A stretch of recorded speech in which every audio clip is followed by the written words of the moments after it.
The unsurpassed, penetrating, and perfect truth is seldom met with, even in 100,000 myriad kalpas.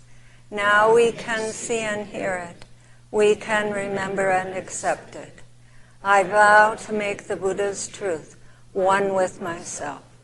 Homage to the Buddha, homage to the Dharma, homage to the Sangha.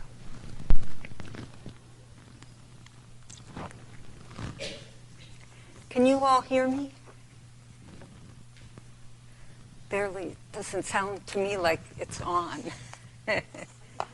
No, that's fine. My hearing aids would start singing.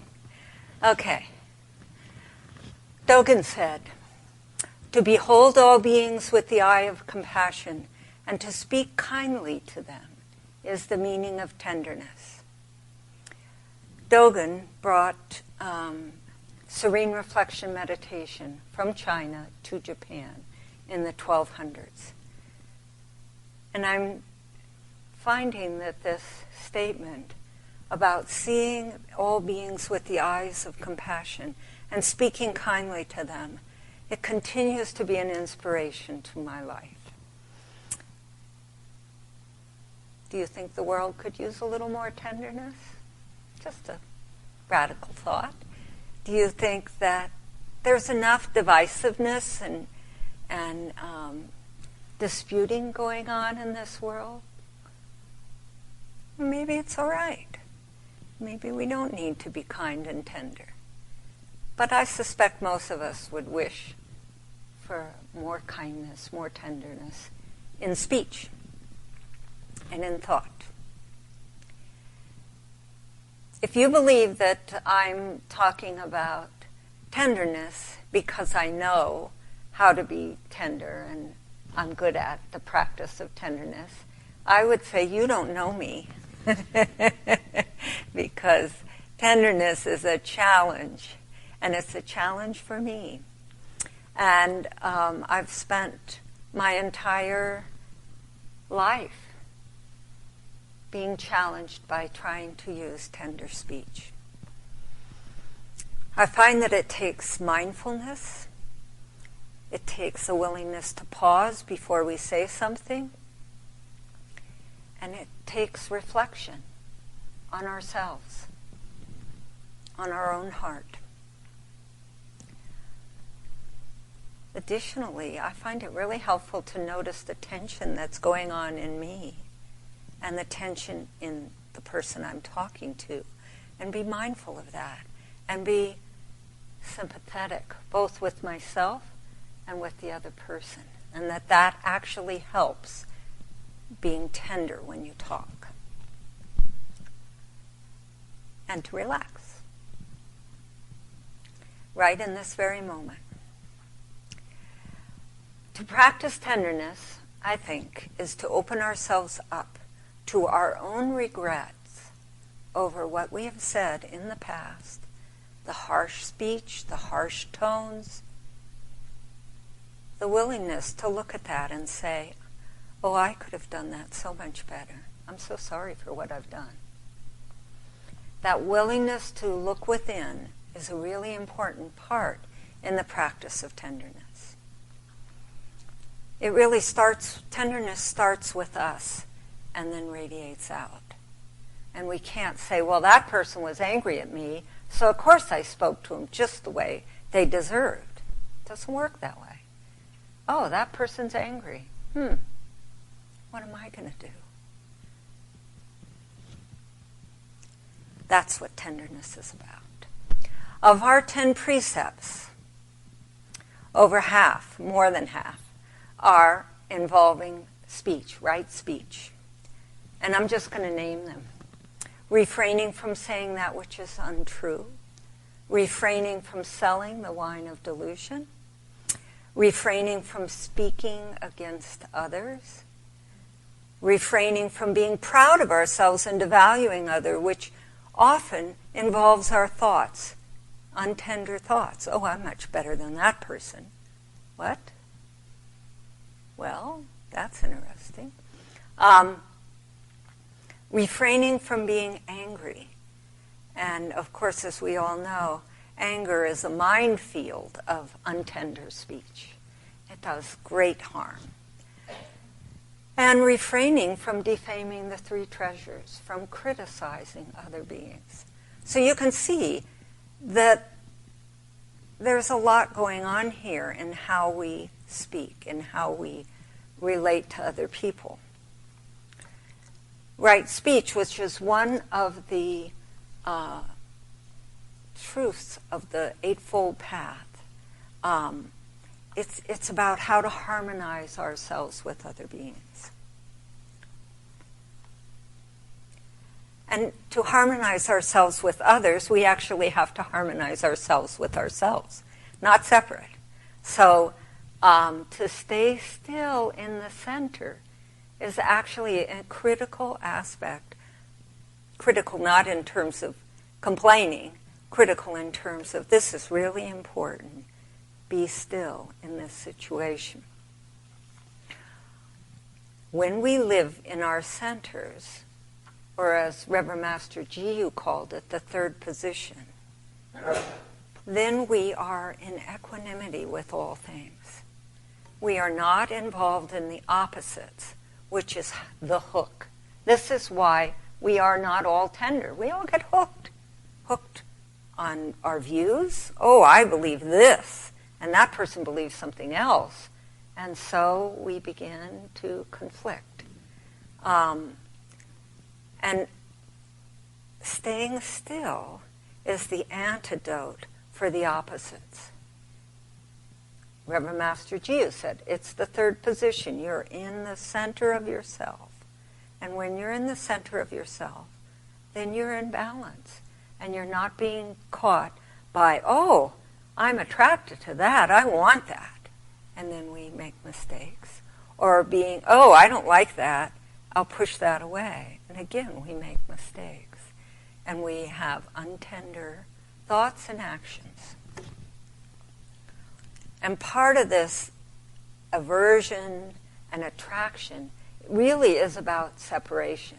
It's really about feeling that we're separate and we're a me and we want something, and that is how we get hooked. And even if we're attracted to something and we're using tender speech so that we will get what we want, that isn't what real tender speech is about. And I think we all know that.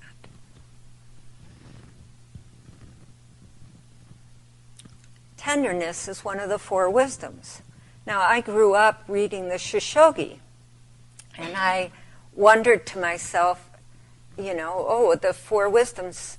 And then I came upon it in this book, which I'm going to quote from later, but I recommend this book highly.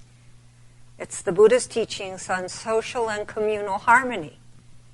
So we're not the only ones that have trouble with tenderness. It's been going on for a long time. But anyway, the four wisdoms actually start with the Buddha, who said, giving, endearing speech, beneficent conduct, and impartiality under diverse worldly conditions is as suitable to fit each case. The means of embracing others are like the linchpin of a rolling chariot. In other words, critical to the ability to go on with life. And I think it's interesting that Dogen and Reverend Master Jiyu translated it as charity, tenderness, benevolence, and sympathy. And she translated, or he said, sympathy for impartiality under diverse worldly conditions. So I think it's just beautiful how just different aspects of the truth. Much of our teachings came from Dogen, that at least what I read Zen is Eternal Life, was the only book around when, as far as I was concerned, that gave some really helpful information. And I read over and over again the Shoshogi on the Four Wisdoms. I still find it. I can quote you what it says. Can I live it? No, it's very challenging. I have a really hard time. I don't think this is easy to do. And yet we all long for a tenderness. Everybody responds well. When someone's being tender to them, people respond. They're really grateful for the kindness that comes forth. So why aren't we proficient at tenderness? I'm going to read you a quote from Reverend Master Ji-yu, which doesn't sound like I am responding to that question of why aren't we more proficient at tenderness, but it is, it relates. Reverend Master Ji-yu said in Roar 1, most people, I have found, find it extremely difficult to forgive ourselves for a lot of things that they have done in the past. And even more find it extremely difficult to forgive parents or teachers or close relatives for what was done to them when they were children. Now, I think this gives us insight into tenderness, because I think if we don't face ourselves, it's very hard to speak tenderly. We have to look at ourselves and say, well, what happened? How did I do what I did?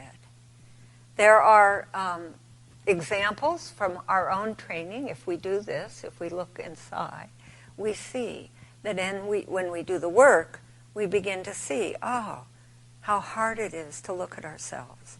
And then when we look at ourselves, we open up to other people. We're much more sympathetic. When you do practice, it makes you much more tolerant because you know how hard it is. Oh, yeah, it's really hard. That person who's not speaking very nice, well, I myself struggle with that very problem. It's hard. And so we're more in sympathy with others. There are stories from prisons of prisoners who started practicing and meditating and started looking at themselves and then started being kind to other prisoners, and how it spread throughout the prison. So it's a very powerful thing, this being willing to look at ourselves, and then it changes everything. And I think that's a revolutionary practice, quite frankly. I think that seeing other beings with the eyes of compassion is what enables us to speak kindly. It just follows. We have to be sympathetic, but then when we're sympathetic, tenderness is more natural. It just follows. So when we're looking at ourselves, we also have to look at the fact of how we speak to ourselves. And oftentimes we speak to ourselves in ways that we're much harder on ourselves than we are to other people. And that's a clue, because if we begin to practice that, then we begin to turn it around for ourselves and others. I also think that when I hear someone speaking unkindly, I think, oh yeah, I bet they're really hard on themselves, because they probably are. And again, this is all part of building sympathy between ourselves.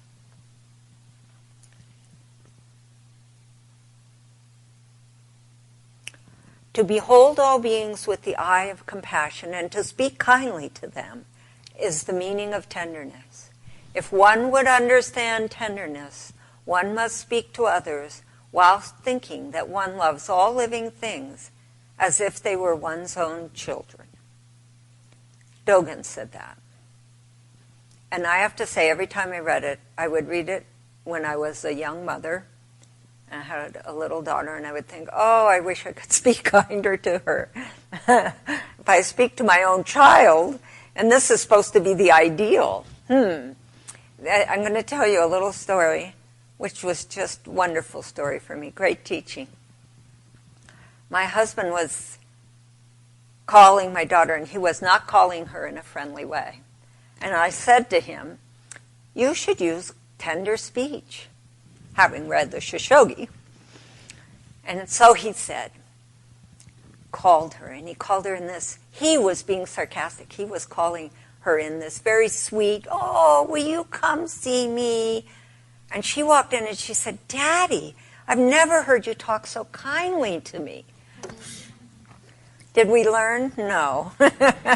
Took a long time. Nevertheless, every moment you have tender speech is a moment well spent. There's a beautiful story of Reverend Master Jiyu, which I'd like to talk about for just a moment. I've heard it in this happened in 2 different occasions. But the one I'm telling you about is the one that was told to me about Throstle Hole Buddhist Priory in England. When that property was purchased, it had been, the former owners it had been a commune in the 60s, and there was a lot of drug use, and apparently the place was filthy and it was a mess. And she walked in, and she stood in the middle of this room, and she reached over, and there was a broom, and she picked it up, and she started sweeping, right beneath her feet, right where she was. And that is an incredible example to us all. Here we are, tender, untender, whatever, start sweeping, right where our feet are. And that, to me, is daily practice. Here I am. Oh, I would have liked to have done it better, but I got this mess. So I start cleaning it up. And this is where we start from. And then when we start cleaning up our own mess, we're much more sympathetic about other people's messes because it takes us so long to know our own mess. Well, how can we know what's going on with another person? Who are we? What do we know? We don't know very much. Just sweep in front of ourselves. And, I keep thinking that tenderness is one of the wisdoms. And this is how wise people act. They are tender. Now, I had an experience when I was really ill, and I thought, oh, if I were to die suddenly, I think I'd feel really badly about how untender my speech has been. And then I had to recognize that actually all along I've done the very best I can, and accept that, and to hold myself in that way.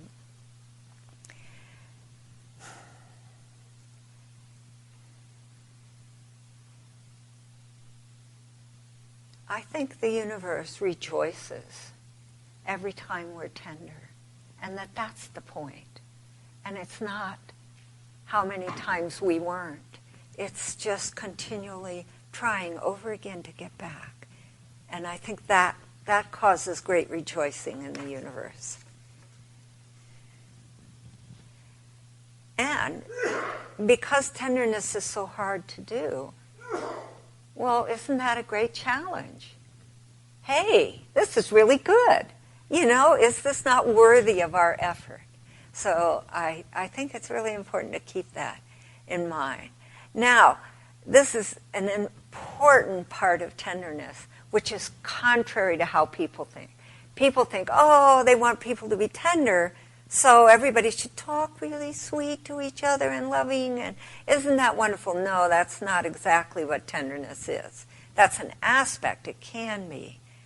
But what's really tender is sometimes a person may tell you that you are making a fool of yourself, or you're not, or you're breaking a precept, and you need to hear that, and that is tenderness.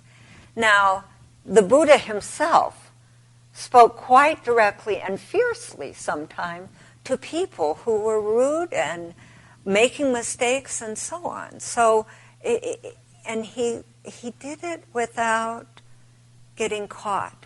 He gave someone a teaching, and sometimes it comes in that way. And actually the Buddha gave very clear guidelines as to when you should speak to another person, and primarily, in the ideal, you're not supposed to speak to someone when you're angry, and you're not supposed to speak, when you're full of your own views and opinions. You have to come from a place of being centered yourself. But what if someone screws up? What if somebody's telling you something really strongly? What's your part?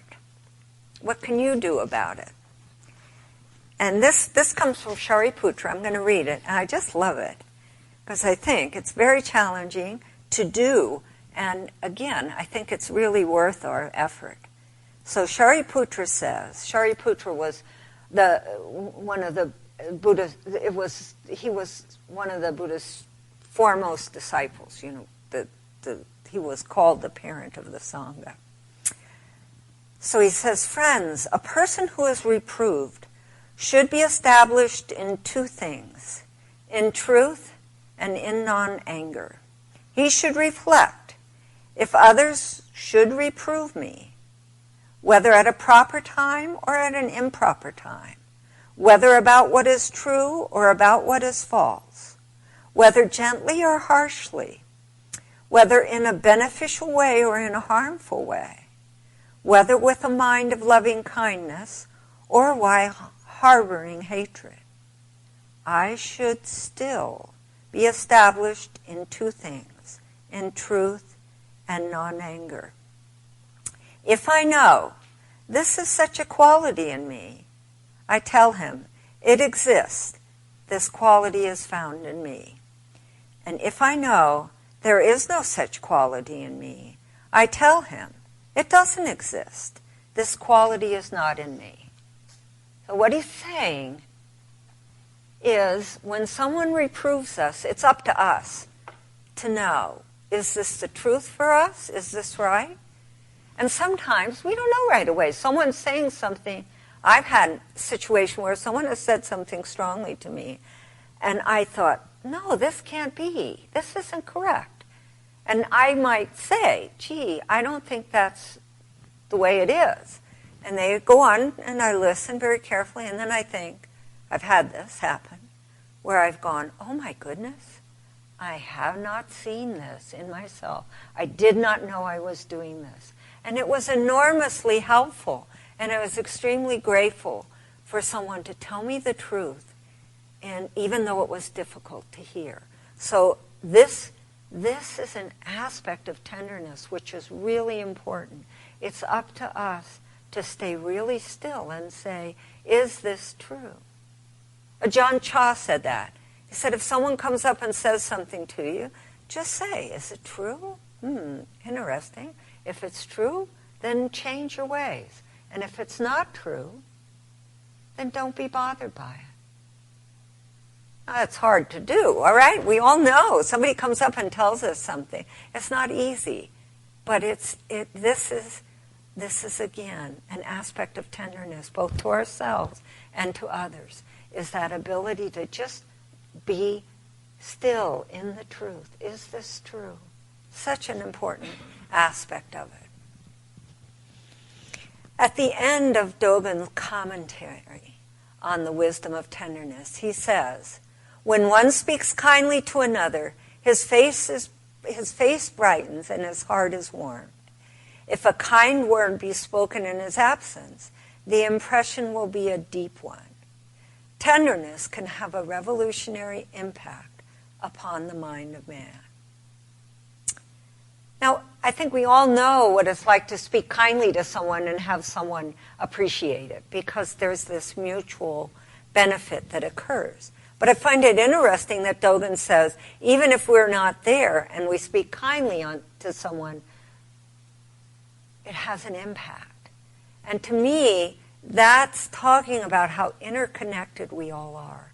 And when we cut ourselves off about another person, if we speak ill of another person, we not only defile that other person, we defile ourselves. And there's this disharmony that occurs that then carries forward into our next encounter with that person. And just the same way, if we speak kindly of another person, then there's this mutual sensing, oh, this person is my friend, I can be at ease with this person. So that's my experience anyway. I find it that if someone says something which I find disturbing, and it's very important that I get really still.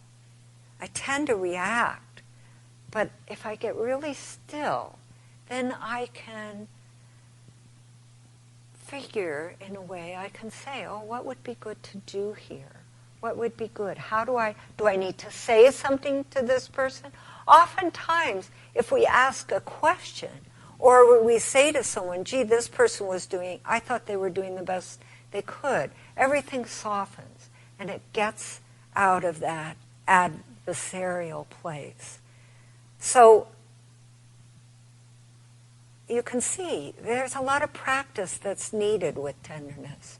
And we have to contemplate carefully what the other person's saying and then what we're going to say in response to it.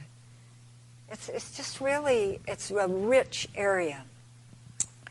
But why does Dogen say, why does he end with saying that tenderness can have a revolutionary impact upon the mind of man? And I believe tenderness is revolutionary because just imagine, what if the world was all tender? What a revolution that would be. It would be so different. It would be such a different place. And to open ourselves up to that difference. Now I'm going to read from a book. I am closing soon, so in case some people don't like to have stories or quotes or whatever, this won't be too long. But this is a book. It's called In the Shadow of the Banyan Tree, or Banyan, sorry. And it's by Vadi Ratner. And she, as a young child, she was 5 years old when the Khmer Rouge invaded Cambodia and invaded the capital, and she went through the camps and so on and so forth. So she was a little girl, and her father was actually killed fairly soon in the process. And her father was a prince; she was a princess. And this book is semi-fictional in the sense that she wrote this book trying to describe the stories from her memories as a child. And so she combined some relatives and made them into one character or something. But fundamentally, this was her experience. And what I'd like to quote from is her own writing, her own notes after the book is done. And she's talking about something she remembered of what happened with her father. This is before the invasion. I remember once my father tried to explain to me what that was, what it meant to be royalty. I was perhaps 4. At a marketplace in the city, we encountered a beggar on the street corner, sitting cross-legged on a torn burlap sack that looked like his entire home and only possession. The beggar was blind, so that as he looked up, the cloudiness of his eyes seemed to reflect the white of the sky. And as he lifted his hands beseechingly to passerbys, he seemed to implore the gods. This gesture, his whole being, moved me deeply. If the gods couldn't grant him sight, I thought, I wanted to give him something. So we bought rice wrapped in a lotus leaf, and just as I was about to take it to the beggar, my father stopped me and told me not to forget to take off my sandals. I didn't understand. Removing one's shoes is only done when giving alms to Buddhist monks to show respect for their spiritual path. We are all beggars, my father said. It doesn't matter what we wear, rags, a saffron robe, silk. We each ask the same of life. I may have been born a princess, but that beggar, that blind man, who was probably born poor and no doubt had suffered greatly, discerned enough beauty to want to continue living. He deserved our highest respect. His life had as much nobility as ours, or anyone's, and we ought to accord it with dignity. I cannot recall my father's every word exactly, but as young as I was, it was clear that what he wanted me to understand. His gesture and words resonate with me to this very day. For all the loss and tragedy I have known, my life has taught me that the human spirit, like the lifted hands of the blind, will rise above chaos and destruction as wings in flight. And that is the revolutionary impact of tenderness. That is an example of one person being tender to their child, and all of us receive that teaching. And that little girl was able to keep her incredible view of life, of seeing the good in spite of the difficulty, in part because of this tender act of her father. And that's why it's revolutionary, because it changes how we look at life. And when life changes, then we can see that tenderness is really the manifestation of Buddha recognizing Buddha and Buddha bowing to Buddha. Thank you very much.